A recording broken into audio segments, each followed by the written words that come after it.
Bonjour. Aujourd'hui, Marianne m'a rappelé. Mais cette fois-ci, ce n'était pas pour poser une question, c'était pour réfléchir.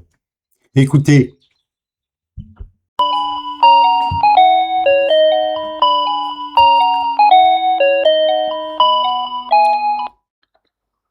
Allô? Bonjour Hervé, je ne te dérange pas?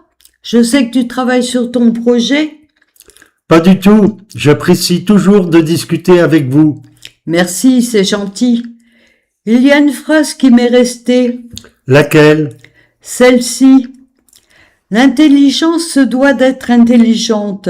Toute valeur reste relative, les croyances ne sont qu'une approche de la vérité.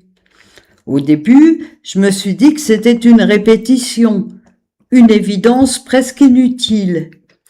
Et puis, j'ai réfléchi. Être intelligent, ce n'est pas accumuler du savoir, ce n'est pas avoir raison, ce n'est pas convaincre.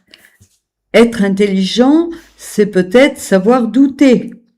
Parce que si toute valeur est relative, alors aucune certitude ne peut être absolue. Et si les croyances ne sont qu'une approche de la vérité, alors s'y accrocher, c'est peut-être déjà s'en éloigner. Alors oui, l'intelligence doit d'être intelligente. Elle doit rester ouverte. Elle doit rester humble.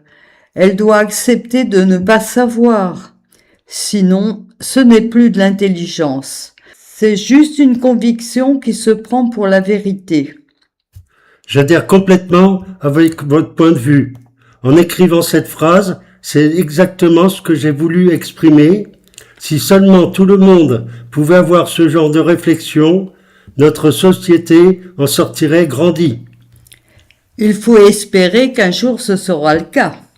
C'est une espérance exigeante, Marianne, mais c'est la seule qui vaille.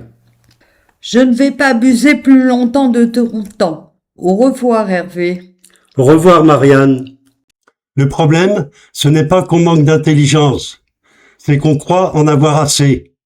Alors on affirme, on s'accroche, on impose. Mais une conviction, c'est souvent une certitude, et une certitude sans intelligence, c'est un mur. Au revoir.